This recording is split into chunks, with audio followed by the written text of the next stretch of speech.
I've gotten out among you and talked to as many people as I could, particularly people who've been involved in all three of these, and the consensus that I got was that this was the best one so far. And I thank you all. This has become what I hoped it would be, an action-forcing event with a lot of ideas, not just responding to problems, but coming up with ideas about how to change the playing field for the future.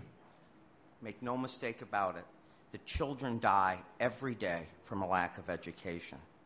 We know that every year of education a future mother has reduces the chance of infant mortality by 10%. We know a child born to a mother with at least 5 years of education in Africa has a 50% greater chance of reaching the age of 5. We know that a 16-year-old girl who goes to school has a 3 to 6 times less chance of contracting HIV/AIDS than a girl who has never gone to school. If a single word could capture the climate portion of the meeting, Mr. President, it would be momentum. Public awareness of the climate crisis is growing. The private sector is beginning to respond, and so are some governments.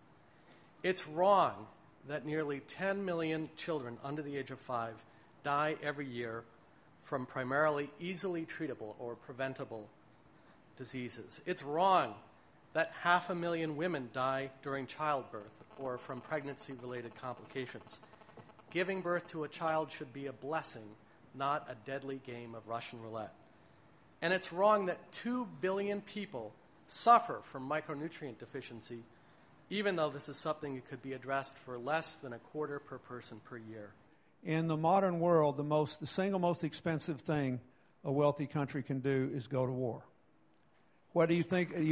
And I believe in a strong national defense, and I believe sometimes you have to trigger it, but you can't be naive here. It is the single most expensive thing you can do. Whether you're for or against policy X, Y, or Z, there's no question that a more cost-effective approach is to allocate some of your resources to making a world with more partners and fewer adversaries and giving all the children of the world a chance to live up to their God-given potential. We are not poor.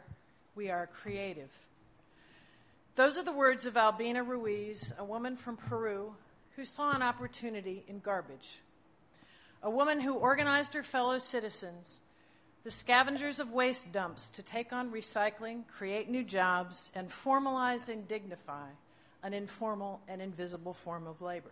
I want somehow for all of us to be able to leave here being able to move more people from opinion to conviction, from inclination to action, from being people who endlessly say, I wish, to simply saying, I will.